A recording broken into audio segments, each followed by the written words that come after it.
I've started the recording. Commissioner Niles. Hi, I want to thank everybody for tuning in or watching this later. This is the Ranked Choice Voting Subcommittee, and it is Tuesday, October 19th, and we're going to have, we don't have a lot of big issues to talk about today. We're going to just talk a little bit about our public presentation that's going to be happening on November 3rd. And the public presentation that we are doing, we have a number of options that are dependent on the outcome of the election. So though we realize that we're not going to really know, right, you guys? We're not going to really know what the outcome is on November 3rd. So it's unfortunate that we're having the meeting the day after the election. If we could have waited a week, would have probably been ideal, because then we would have results, or at least, pretty close results to what we're going to do. So we may have to change what we're doing when, during that week. But we're going to go ahead and do a presentation and present it to the public and to the commissioners on November 3rd. I do want to tell you guys just kind of a little fun fact. Is Andrew Yang was the presidential candidate, did a presentation about Washington and the efforts. Uh, oh, hi, there's Commissioner Vendetti. Thank you for joining us. Yay. I don't know why, but you're just in a little tiny box at the top of my screen. It's really funny. I don't know what's happened to my screen. I can't get it like working great. But I was just telling them, Anthony, that I was able to listen to Andrew Yang last week on a presentation about Washington and what's happening in Washington with ranked choice voting. And it was really good because he mentioned the charter counties that are leading the way, and that was kind of cool that he kind of mentioned the work that we're doing.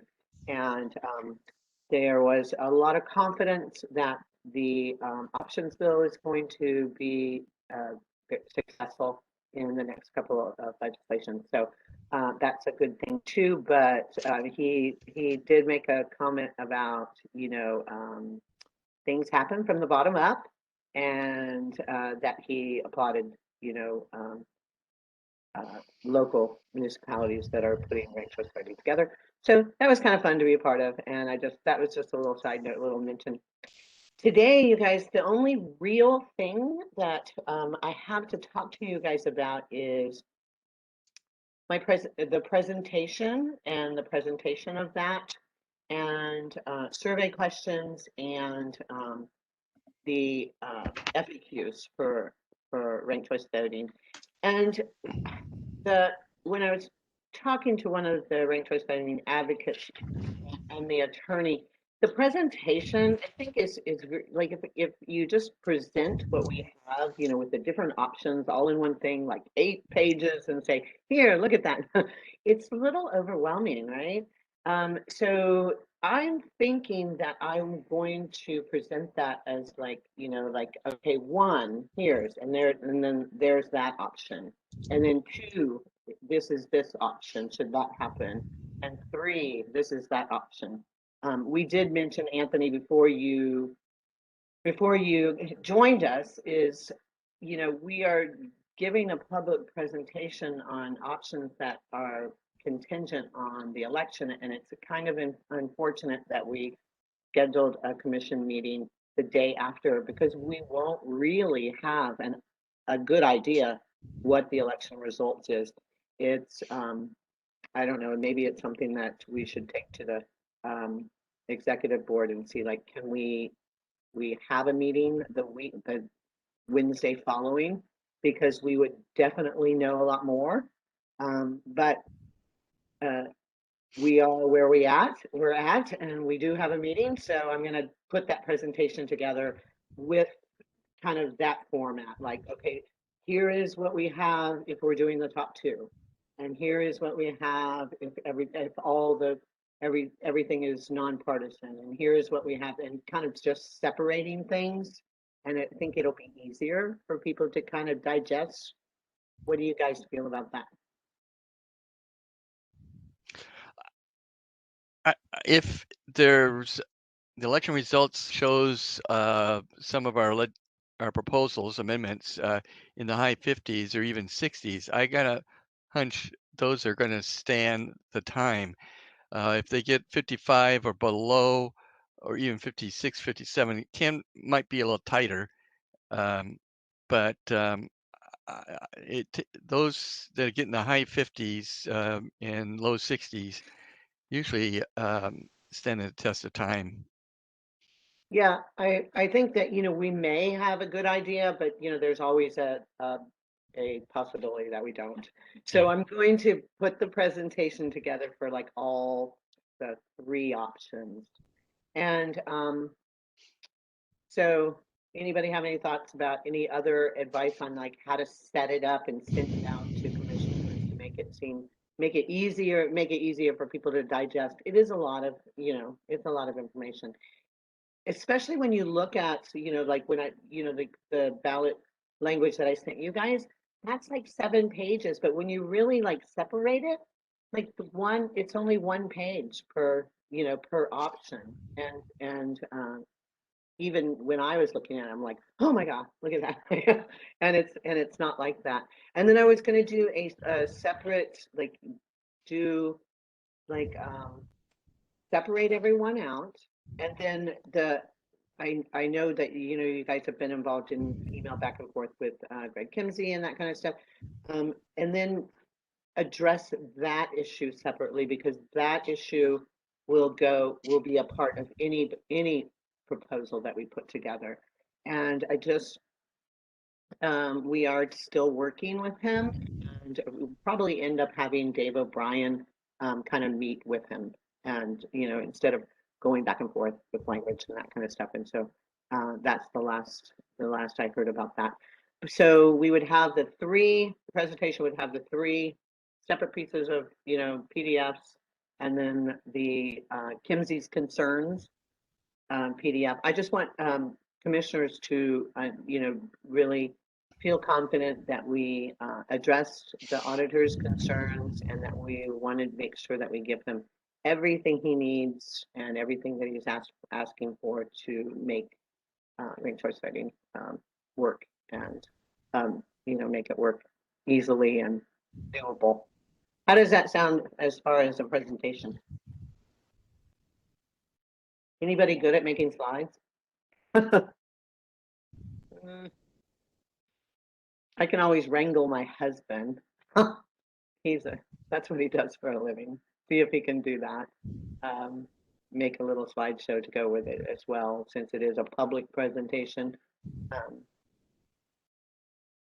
I can wrangle him to do that with just each option. And then, did anybody, I do want to let the subcommittee know that I'm leaving for Hawaii for a couple days, and but I'm still going to be working over there. I rented a house, good internet connection, so I'll still be working working. And for our next meeting, I'll be available. I did send out some FAQs. It's a draft. Um, in the FAQs, like some of these, like when it's talked about the STV, the proportional voting, that might not be. I mean, so a lot of these FAQs will be contingent on the election as well, because unless we do the uh, top two, then we're not really proposing to do STV ranked choice voting. So these are contingent as well, and I'll put something like that together. I'll clean that up a little bit. Survey questions. So the survey questions on this, I mean, we're only talking about like 2 questions, didn't we only have 2 per amendment at the last survey? I think there was only 2. Do you guys remember? I'm running to the No. website real quick to see. Yeah, I think that the survey had a total of like 50, 15 questions. So I think it was 2 per amendment. And given I that didn't remember ranked that we choice had 6 total. yeah, So it looked like there was more or less one. I one think it's per, kind of a. There's yeah, I guess one that was per amendment. kind of a yeah, and two-parter. this is Number kind 7 of, wouldn't have one. yeah. So this is kind of hard because, a lot of people, you know, there'll be, ranked choice voting advocacy groups that will do a lot of teaching. Should this be on the ballot, do a lot of teaching for a year, and then people will have heard about ranked choice voting. So it's going to be a little bit like how we word that. Like, have you heard of ranked choice voting? Or it should be just very simple. Or would you like to rank your candidates? Or in a or I don't know. So think about that because we're only talking about 1 or 2 questions. So coming up with something that's very, very simple, easy for people to understand what we're asking in a survey question is going to be a little bit different than like say, do you want like nonpartisan or partisan? It's a little bit different because ranked choice voting is so new.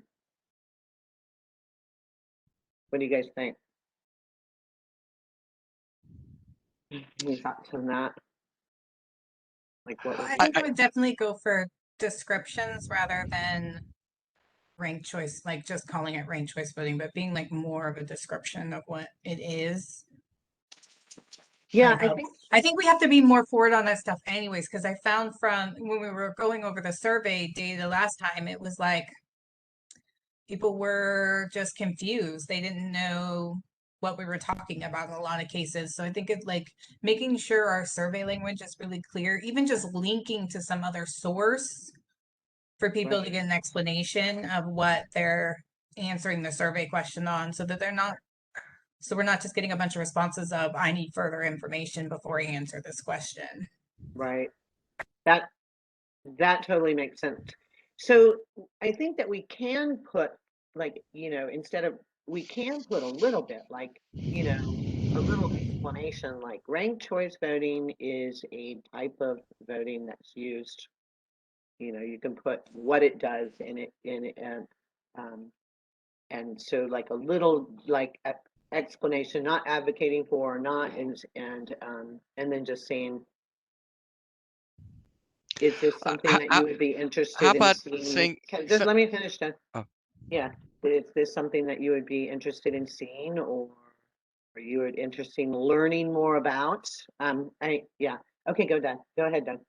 well, how about asking the person, would would you like to uh, select your candidates by first choice, second choice, third choice, fourth choice?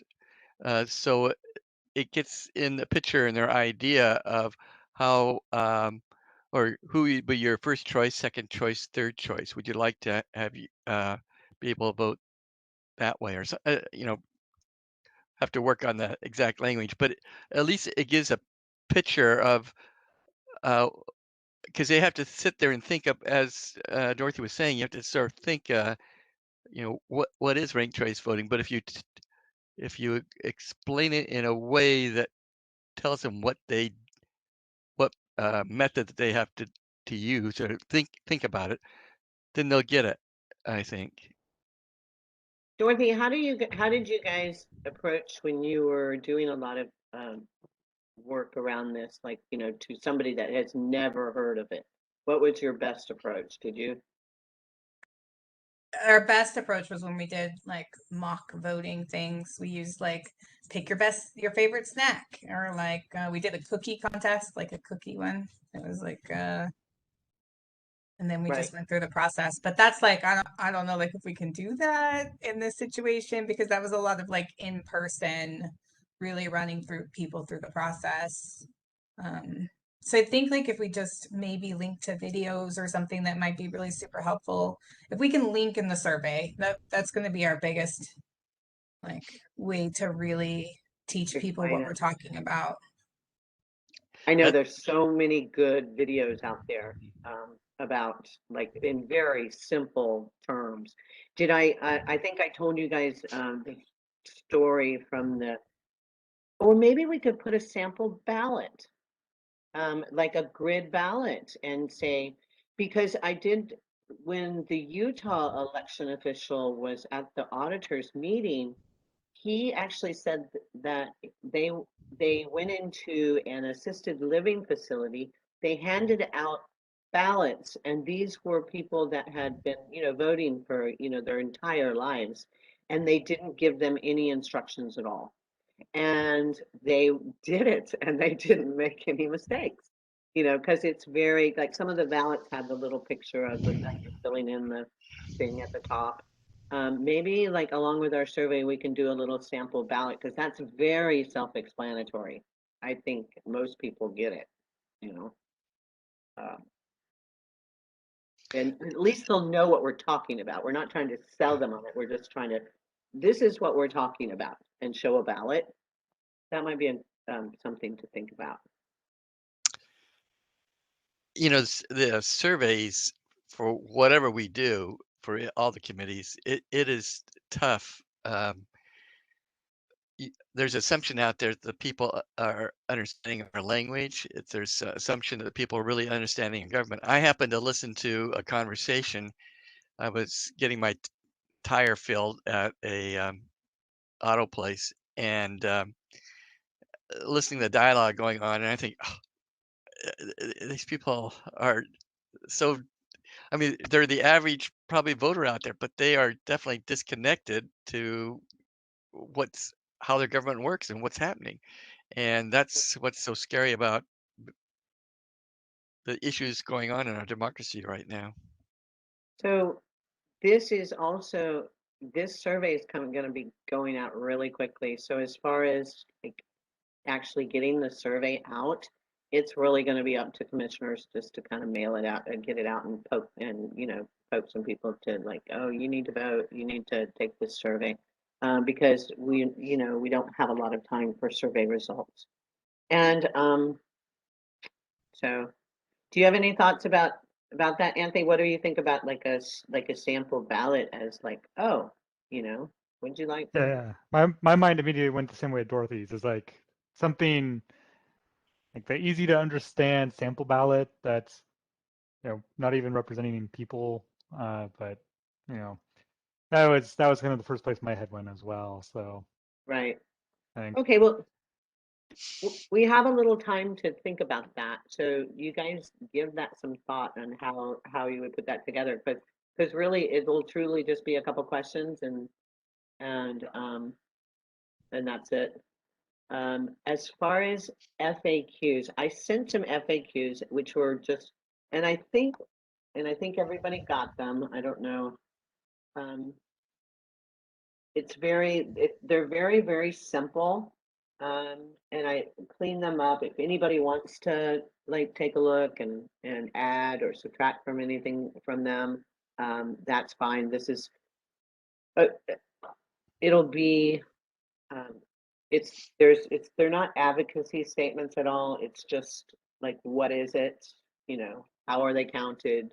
That kind of thing. And that's the kind of thing I think that they're looking for to put on the county website. Is that correct, Anthony? Should we have? yeah, going through the other one, I mean, it's going to be anything that helps people figure out their uh, Right, thoughts right. on a complicated subject. So, Okay. however we can most easily, uh, um, communicate that questions that they may have or things that we know are complicated that we need to, or complicated if you sent them in, technical charter form. I'm wondering, Dorothy, if we could do a link on our county FAQ site. Like, should this go to the ballot in 2022, and we have to have the FAQs for the county site. If we could do a link to education as well on those on that FAQ site, or that would be probably a good thing to have on there. Did the county allow that? They're usually pretty strict about what they could link to and that type of thing. Yeah, we'd have to check on that. Yeah, Yeah, I don't recall us seeing that before. there I would are. I would say probably lean towards League of Women Voters if you're going to go for any particular institution. Or there's that one group that just does ranked choice voting education The Ranked Choice resources. Voting Resource Center. Yeah. Yeah, and you know, actually, they actually work with auditors, and so they are a resource for auditors. So I guess that might be up to the county which one they would accept. There's also that ballot design place that has some ranked choice voting education too, and that ballot design organization has been working with auditors for years and years. They're they work with them on everything, not just ranked choice voting ballots, but they work with them on voter pamphlets and best practices for everything. So we might be able to find a link to put on the FAQs for the site from there as well. See, anybody have any questions about the two questions that Greg Kimsey wanted us to address, that Dave O'Brien is trying to address? I think that when he suggested that we use the canvassing board instead of the auditor's office, that was a good suggestion from Auditor Kimsey, and I really liked that, and so did Dave, and so when he wrote it. We're still, talking to him about some language, because some of the language that he asked for, we're not sure, because we have all these options, and just putting down that you're going to do what the state says. There is an issue around, like, say the state says you only use it for nonpartisan, and we're using it for partisan top two. So Dave has got to get with Greg and talk to him about that. But that shouldn't be hard at all. That's why when he put, just put a reference to, like, using the rules that pertain to this charter or what we're using. Yeah, so that's what they have to have that conversation around. But I'm sure that will work out, and we'll address those concerns. Did you have any question about ballot night, about the process now and what's happening? Dave O'Brien's going to work with Greg Kimsey. We're going to get that together. I'll put the proposal together, presentation, and think about. You guys can help by thinking about survey questions. Oh, and then the other thing is we need an explanatory statement. Doug Lasher is really good at that. I'm just thinking the other three committees. I could work on something like I'll work on it. You want to do a draft? I can help with you. Yeah, But you are I'll work on it. you're really good at that, Doug. You're good at writing the explanatory statement for the ballot, and that's the other thing that we need to do. Well, I'll give it a first whack at it, I guess, and then go Yeah. from there. See, the process is a little different this time because last time the explanatory statements were written in the drafting committee. So we are way ahead of the game. If we have something to give That them, was still me. it'll be you. But we are ahead of the game because our ballot language is being really perfectly worked out, and so I think that we're pretty ahead of the game. By the time the drafting committee gets it in November, we should be good to go. The explanatory statement is actually something that we provide for the prosecuting attorney's office to eventually write in the ballot language. Right. We'll have to think about a for committee to write something too, and that's important. So it's getting the language. No matter we can't advocate. It just has to sort of state the facts of what we're trying to do, Right. and um, I may until we actually figure out exactly what we're trying to do. Um, but Well, I don't want I could anybody to work on think that we don't. We have it pretty yeah, figured out. yeah. Yeah. Yeah. But it's more of a statement for them I to have a work on. I have a question about the four statement, Anthony. Maybe the executive team has talked about this, because since it's for the 2022 ballot, is the four statement really due? It's not due before the December 31st. They are going to do that next year. The for and against statements have nothing to do with the Charter Review Commission. Right. It's, we were largely the ones writing it, but we were writing it as ourselves, not as commissioners. So Okay. yeah, that'll be So, on the overall timeline set by the election. yeah, office. so we don't have to do anything with that. That's going to probably happen next year when the prosecuting attorney goes, okay, I need for and against statements for this. And yeah, okay, so that's not. But it's something that we should try to,